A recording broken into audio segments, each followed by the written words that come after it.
안녕하세요. 도라지 탐정입니다. 결혼 정년기의 여성이 사랑하는 남자친구와의 교제가 깊어지면 두 사람의 행복한 결혼 생활을 꿈꾸는 것은 어찌 보면 당연한 일일 것입니다. 하지만 일방의 의사로만은 이루어질 수 없는 일일 텐데요. 이번 사건은 세무사 남성이 전 교제 상대 여성에게 살해를 당한 사건입니다. 체포 이후에 이루어진 조사에서 이 여성은 남자친구와의 사이를 회복하고 싶었다고 말하면서도 범행 당시 납득하기 힘든 행동을 취한 것으로 밝혀집니다. 두 사람 사이에는 어떠한 일이 있었던 걸까요? 가와사키 세무사 남성 살인사건, 도라지 탐정이 조사해보았습니다. 경찰서에 심상치 않은 전화가 걸려온 것은 2020년 10월 29일 아침 8시의 일이었습니다. 신고자인 중년 여성에 의하면 자신의 딸이 사람을 해친 것 같다는 내용이었는데요. 자세한 이야기를 들어보자 딸이 남자친구와의 다툼 중에 살인을 저질렀다는 것이었습니다.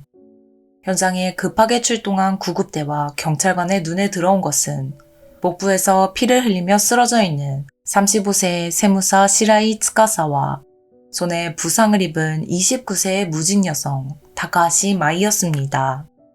곧바로 병원으로 이송된 두 사람. 마이는 다행히도 경상이었지만 츠카사는 그렇지 못했습니다. 그는 이송된 병원에서 안타까운 죽음을 맞이하고 맙니다.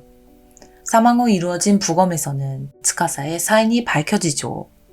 경부압박 질식사, 즉 목이 졸려 사망했다는 결과가 나오게 됩니다. 그뿐만이 아니었습니다. 그에게는 폐 부분 깊은 곳까지 예리한 에 의해 입은 상처가 있었죠. 모든 정황으로 미루어 볼 때 경찰은 이번 사건을 살인사건으로 판단하고 수사를 개시합니다. 현장에 함께 있던 마이에게 가장 먼저 의혹의 눈초리가 향한 것은 당연한 일입니다. 실제로 그녀는 병원에 이송될 당시 츠카사를 살해했다는 것을 흘리듯 밝힌 바 있었습니다. 또한 현장에서 피가 묻은 흉기 역시 발견되었기 때문에 경찰은 마이가 츠카사를 살해한 가장 유력한 용의자로 보고 살인 및 주거 침입의 용의로 체포합니다. 이번 사건은 뉴스에서 마이의 신상과 경찰 이송 시의 모습이 보도되었는데요.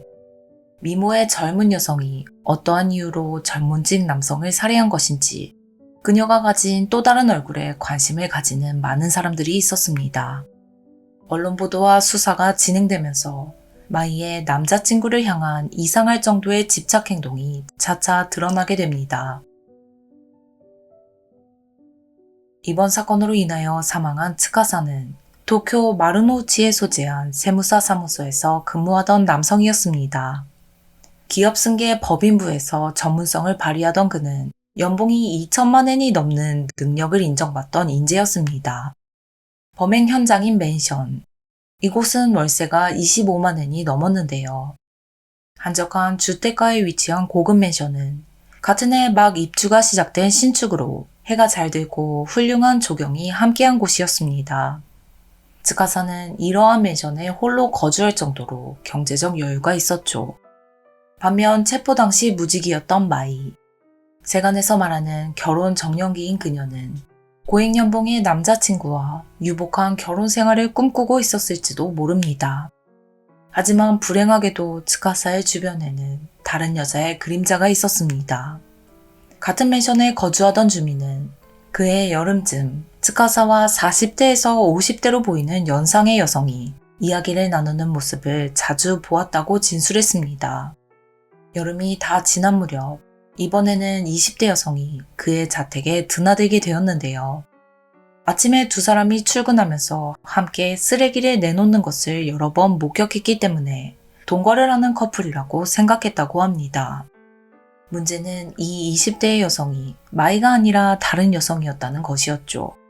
한편 또 다른 주민은 인터뷰에서 사건으로부터 한 달 전 츠카사와 맨션에서 마주쳐 인사를 나누었을 때에는 여대생 정도로 보이는 젊은 여성과 함께였었다는 증언을 하기도 했습니다.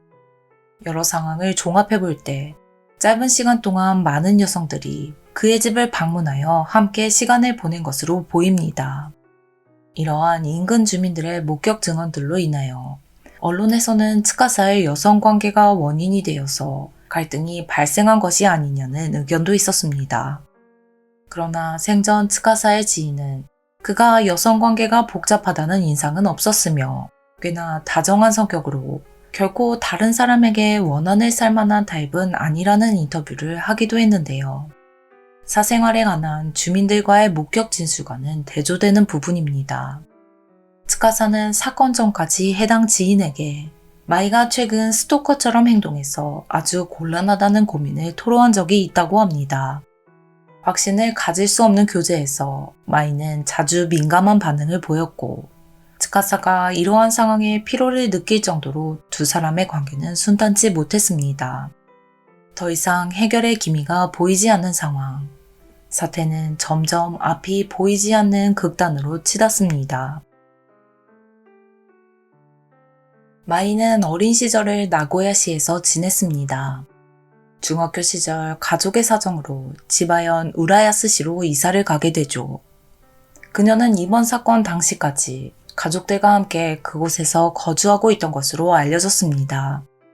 마이는 세 자매 중 장녀였는데요. 주변에서는 자매 모두가 빼어난 외모로 유명했다고 합니다. 대학교 시절 알고 지내던 지인은 마이의 인상에 대해서 미인의 청초한 분위기를 가진 여성이었다고 말하면서도 다소 자기 멋대로 행동하는 부분이 있었다고 인터뷰했습니다.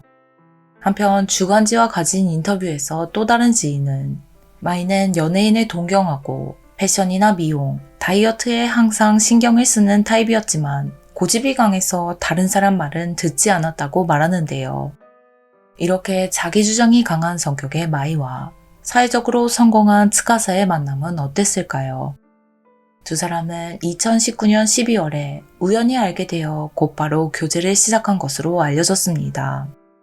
길지 않은 시간 동안 관계에 깊은 진전이 있었는지 다음 해인 2020년 6월에는 사건의 현장이 된 맨션에서 동거를 시작하게 되죠. 서로에게 푹 빠져 있어도 이상하지 않을 시기이지만 생각외로 동거 생활은 잘 풀리지 않았던 것으로 보입니다. 양쪽의 말을 모두 들어보지 않으면 알 수 없는 일이지만 츠카사는 마이에게 마음을 못 붙이고 많은 여성을 만나고 다녔고 마이는 점점 더 그에게 심한 집착을 하고 있었습니다. 주변 지인들도 츠카사의 이야기를 듣고 그가 크게 힘들어하고 있다는 것을 알 수 있는 상황이었는데요. 마이의 집착을 더 이상 버티지 못한 그는 처음에는 태도를 개선해 줄 수는 없냐며 이야기했다고 합니다. 하지만 전혀 문제 해결의 기미는 보이지 않았습니다. 마이 역시 다른 여자들을 만나고 다니는 츠카사에게 불만이 점점 쌓여가고 있는 상황. 결국 순탄치 않던 동거는 함께 생활을 시작하고 2개월이 지난 무렵인 2020년 8월 그 끝을 맞이하게 됩니다. 두 사람은 이렇게 결별을 하게 되지만 헤어진 상황에서도 정리가 깨끗이 끝나지 못한 모양인지 바로 다시 인연을 돌이키죠. 하지만 근본적인 부분에서 변화가 없는 한 갈등은 없어지지 않는 일입니다. 츠카사의 일거수일투족을 감시하는 마이의 속박은 약해지기는커녕 더욱더 심해져 두 사람의 싸움이 계속되면서 사건 발생 3일 전인 10월 26일 결국 또다시 츠카사가 마이에게 이별을 고하는데요. 이별을 받아들일 수 없었던 마이가 그와 이야기를 나누고자 아무리 메시지를 보내보아도 츠카사로부터는 어떠한 연락이 없었습니다. 이번에야말로 서로의 바닥 깊은 부분까지 보고 애정이 식어버린 진짜 이별이었습니다. 하지만 마이는 달랐습니다. 일방적인 이별 통보에도 그녀는 예전처럼 또다시 사이를 돌이킬 수 있다고 생각하며 남자친구의 마음을 돌이키기 위한 행동에 나서야겠다고 결심하는데요. 츠카사의 자택에 방문하고 마이가 선택한 행동은 매우 놀라운 것이었습니다. 사건 전날인 10월 28일 오전, 츠카사가 모든 연락을 받지 않자 마이는 그의 맨션을 향합니다. 첫 번째 이별에서 동거가 끝나면서 열쇠는 이미 돌려준 상태였기 때문에 함부로 들어갈 수는 없었죠. 휴대폰을 꺼내든 그녀는 열쇠를 잃어버린 집주인인 척 연기하며 열쇠 수리공에게 전화를 걸었습니다. 현장에 출동한 수리공이 현관문을 열어주자 마이는 동의 없이 츠카사의 맨션에 침입하는데요. 익숙하지만 아무도 없는 집에서 그녀는 한동안 자신을 피하기만 하는 전 남자친구를 하염없이 기다립니다. 이윽고 생각이 바뀌었는지 베란다로 향한 마이는 무언가를 찾습니다. 예전부터 이미 어디에 무엇이 있는지 잘 알고 있었던 그녀. 잠시 뒤 손에 쥔 것은 길이 19cm가 넘는 나이프였습니다. 아웃도어 용품인 이 나이프는 꽤나 두께가 있어서 장작을 패는 데 사용하는 것으로 일상생활에서는 좀처럼 사용할 일이 없는 물건이었죠. 심상치 않은 물건을 찾아 방에 돌아온 그녀는 츠카사의 귀가를 기다리기 시작했습니다. 한참을 기다린 끝에 시간이 다음 날인 29일이 되자 늦은 밤까지 지인들과 술자리를 가진 츠카사가 귀가했는데요. 어두운 방에서 그를 기다리고 있었던 것은 이미 이별을 고한 전 여자친구 마이였습니다. 예상치 못한 불청객의 방문에 당황해하는 츠카사를 앞에 두고 마이는 자신의 감정을 격렬하게 부딪혔습니다. 이 과정에서 전 남자친구와의 관계를 회복하는 것은 불가능하다고 깨달은 그녀는 미리 준비한 나이프를 사용하여 츠카사의 신체 여러 곳에 깊은 상처를 입힙니다. 빈사 상태였지만 츠카사는 아직 살아있었습니다. 마이는 더 나아가 넥타이를 사용하여 그의 목을 조르죠. 1년의 과정이 끝나고 가장 먼저 취한 행동은 자신의 어머니에게 메시지를 보내는 것이었습니다. 츠카사가 같이 죽으면 모두 편해질 거라고 했어요. 어머니가 들으면 크게 걱정을 할 수밖에 없는 내용입니다. 문자로는 제대로 이야기를 할 수 없다고 생각했는지 마이는 곧바로 전화를 걸어서는 싸움 끝에 남자친구를 해쳤다. 나도 죽으려고 한다며 자신이 저지른 범행을 인정하면서 어머니에게 도움을 요청했습니다. 앞서 설명드렸듯이 어머니는 바로 신고 전화를 하게 되었는데요. 현장에 출동하면서 한시가 급했던 소방대원이 마이에게 전화를 걸자 그녀는 츠카사가 자신을 찌를 것 같아서 방어를 하다가 이렇게 되었다며 상황을 설명했습니다. 하지만 이후 구급대가 현장에 도착하자 남자친구가 각자 서로의 생을 마감하자며 흉기를 꺼내들며 극단적인 선택을 강요했기 때문에 찔렀다며 허위의 진술을 이어가던 마이. 츠카사와 함께 병원에 이송되고 나서는 남자친구를 찔렀다. 이후 나도 죽으려고 했다며 범행을 인정하는 진술을 하기도 했습니다. 상황을 정리해볼 때 뒤죽박죽인 진술이죠. 곧바로 이루어진 경찰의 사정 청취에서도 마이는 자신이 남자친구를 살해한 것이 아니라면서 조직일관 일관성 없는 진술을 되풀이했습니다. 하지만 누가 봐도 현장에 함께 있었던 마이의 범행이 역력한 상황입니다. 사건 다음 날인 10월 30일 상황을 종합적으로 고려한 경찰은 마이의 범행이 틀림없다고 판단, 살인과 주거침입의 용의로 체포하는데요. 이때도 마이는 자신은 침입도 살인도 하지 않았다면서 용인을 부인하는 등 제대로 된 진술을 하지 않았습니다. 젊은 여성이 전문직 남자친구를 잔인하게 살해한 이번 사건. 진상이 공개되면서 세간의 주목이 모인 상황에서 모두가 마이가 재판에서 어떠한 진술을 이어갈 것인지 궁금해했습니다. 2022년 7월 25일 요코하마 지방재판소에서 살인, 주거침입으로 기소된 마이의 재판이 열립니다. 그녀는 기소 내용에 관해서 틀림없습니다 라며 인정했습니다. 검찰은 사실관계에 분쟁의 소지가 없다면서 고개를 푹 숙이고 피고석에 앉은 마이를 향해 범행 3일 전에 헤어지자는 소리를 듣고 내 뜻대로 해주지 않은 츠카사를 살해하려고 생각했다. 범행까지 이르는 의사결정이 자기중심적이라며 강하게 비판합니다. 마이는 이러한 기소 내용을 인정하면서도 자신의 입장을 다음과 같이 밝히는데요. 나이프로 인한 공격으로 츠카사가 이미 사망했다고 생각했다. 이에 넥타이로 생을 마감하려고 했기 때문에 츠카사도 같은 모습으로 죽게 하고 싶어서 목을 조른 것이다 와 같은 부자연스러운 증언을 이어갑니다. 결국 이렇게 진상을 알 수 없는 상태에서 그녀의 진술은 재판에서 인정받지 못했습니다. 같은 해 9월 5일 요코하마 지방재판소에서 판결 공판이 열립니다. 재판장은 교제관계를 돌이키는 데 응하지 않는 피해자를 살해하는 것은 비약으로 자기중심적이기 이를 데 없다.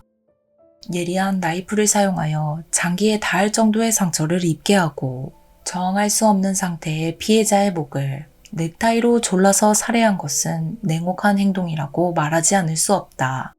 계속되는 피고의 거짓말은 피해자에게 책임을 미루고 자신의 보신을 도모하려고 하는 것으로 범행과 마찬가지로 자신만을 생각한 것이라며 판결을 선고합니다. 마이에게 선고된 것은 징역 15년이었습니다.